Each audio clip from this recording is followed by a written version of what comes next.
اس کی ہڈی پہ لگی ہے، لیکن ہڈی کا ایک پیس، اس کو بتائیں گے ڈاکٹر صاحب، پیس اس کا ہٹ گیا ہے، وہاں سے ٹوٹ گیا ہے. تیسری وہ ہے. چوتھا جو ہے وہ ڈائریکٹ بلٹ ہے یا انڈائریکٹ بلٹ ہے، وہ لیفٹ سائڈ پہ رکھا ہے جس کو نکالا نہیں گیا، چونکہ اس کو نکالنے کی ضرورت انہوں نے کہا چونکہ کسی ایسی جگہ نہیں تھی جو ہٹ کرتی تو اس کو نہیں نکالا گیا. تو 4 ہو چکے ہیں جو کہ میں اس دن اپنے سامنے اس ایکس ریز کے سامنے ڈاکٹر فیصل اور سرجن کی فردوس بھائی بھی تھے، ہم نے وہ رپورٹ ساری سنی ہے. اس کو کریکٹ کرنا چاہے تو ڈاکٹر صاحب آپ کر دیجئے. میں جواب دے دوں. اس کی کریکشن تھوڑی سی کرا دیں. کوئی کریکشن کی ضرورت نہیں. پہلی چیز بلینکس نہیں تھے، گولیاں تھیں. وہی گولی وہی بندوق سے ایک آدمی شہید ہوا، اسی مقام پہ ہوا. پہلا راؤنڈ عمران خان کی طرف تھا، دوسرا راؤنڈ اس نے بھاگتے ہوئے چلایا تھا. میگزین خالی کی، ایک میگزین میں اس پسٹل کی 18 گولیاں ہوتی ہیں، 2 میگزین خالی میں ہیں. فردوس بھائی تو یہ ٹاپک کو اس کو چھوڑیے، آپ اپنی بات جو بلدیاتی نظام کی بات ہے.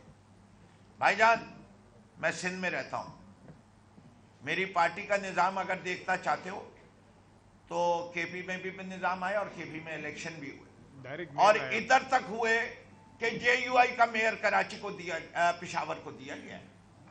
اتنے فیئر انتخابات کرانے پہ پی ٹی آئی یقین رکھتی ہے. مردان این پی.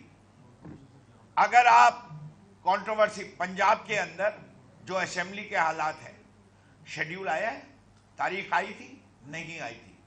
سندھ کے اندر الیکشن ہوئے ہیں، ایک فیس کے ہو چکے. اس وقت بھی ہم احتجاج کر رہے تھے کہ یہ غلط قانون کے تحت ہو گئے، لیکن ہم نے الیکشن بائیکاٹ نہیں کرنے، حصہ لیا. جو ادھر گڑبڑیں ہوئی اس کے اوپر بھی ہم نے پریس کانفرنس کی.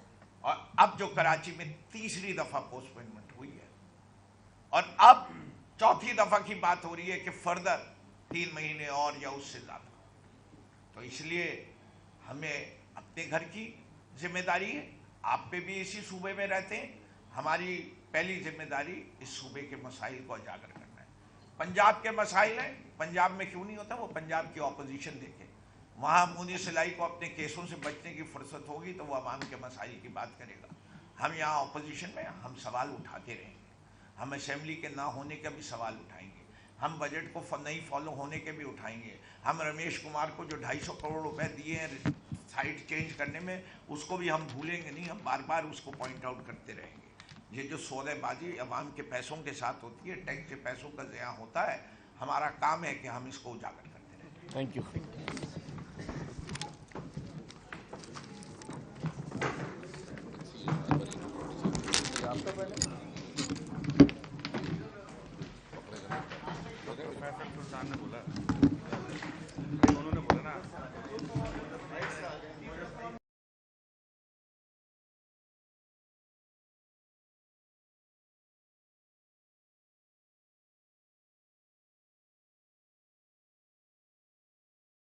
بزنس کمیونٹی کی طرف سے آپ کو ٹریڈ اینڈ انڈسٹری کے سب سے بڑے ادارے میں خوش آمدید کرتا ہوں. میں ایف پی سی آئی کی مینجمنٹ کی طرف سے آپ کا شکریہ. پہلے آج معزز مہمان جناب محمد بدیع الرحمان صاحب کی شخصیت کے تعلق سے حاصل کی اور اس کے علاوہ بیرون ملک سے اعلیٰ تعلیم بھی حاصل کی. آپ کو ڈاکٹریٹ کے اعزاز سنبھال چکے ہیں جن میں وزارت تعلیم، پروفیشنل ایجوکیشن، داخلہ، نارکوٹکس وغیرہ شامل ہیں. میں سمجھتا ہوں اس وقت صوبہ پنجاب کی گورنرشپ سنبھالنا ایک اہم ذمہ داری ہے، بلکہ آپ کی شخصیت پر وزیر اعظم کا اعتماد بھی ان نازک حالات میں آپ کو بیشتر گورنر منتخب کیا گیا. اگر یہ کمپلیٹ ہو جائے. دوسری طرف پنجاب ایک زرعی صوبہ ہونے کے ساتھ بے شمار صنعتی شہروں بھی لے رہے ہیں. پاکستان میں سال 2021-22 میں کپاس کی 8، جہاں پر ہماری کوشش یہ ہے کہ ایسی چیز اور دیگر صنعتی زون قائم ہوں، اور ہمیں یہ دیکھنا ہوگا کہ ان صنعتوں کے لیے ہماری افرادی قوت کا معیار کیا ہے. ہمیں ٹیفٹا جیسے پروگرام کو مزید مؤثر بنانے کی ضرورت ہے. معزز خواتین و حضرات، تقریر کے اختتام پر میں پہلے جناب بدیع الرحمان صاحب گورنر پنجاب کا اپنی طرف سے اور پاکستان کی بزنس کمیونٹی کی طرف سے دل کی گہرائیوں کے ساتھ مشکور ہوں کہ وہ تشریف لائے. اور امید رکھتا ہوں کہ آپ بزنس کمیونٹی کے ساتھ مستقل رابطے میں رہنے کی کوشش کریں گے تاکہ ہماری حوصلہ افزائی ہوتی رہے. شکریہ. ویلکم کرتا ہوں کراچی آفس میں. سر میں معافی چاہتا ہوں کہ میری آج کی فلائٹ جو ہے صبح کینسل ہو گئی اور اب وہ 12 میں چل رہی تھی. 12 میں اگر میں چلتا تو تقریباً 2:30-3 میں نے کھولنا تھا آفس میں. تو اس وجہ سے پھر میں نہیں آ سکتا. میں معافی چاہتا ہوں اس کا, اور میں چاہتا تھا کہ آپ کو خود میں ریسیو کرتا. اور ایک چیز جو میں اپنے تمام جو ہمارے اراکین ہیں ان کو بتانا چاہتا ہوں کہ ہمارے گورنر صاحب جو ہے نا ماشاءاللہ یہ بزنس فرینڈلی ہے, اور انہوں نے گورنر ہاؤس کے دروازے اپنے بزنس مینوں کے لیے مکمل طور پہ کھول رکھے ہیں. اور جب کبھی بھی ہم نے کسی کام کے لیے ان کو ریکویسٹ کی ہے, آپ یقین مانیے بڑی محبت کے ساتھ نام بولے رحمان صاحب کا کہ آپ ہمارے کراچی آفس میں تشریف لائیں. اور میں پھر معذرت خواہ ہوں نہ کچھ فنی خیال میں دل و جان سے آپ کے ساتھ ہیں, اور آپ کی محبت جو ہے ہمیں ہمیشہ ملتی رہی. بہت شکریہ. Thank you.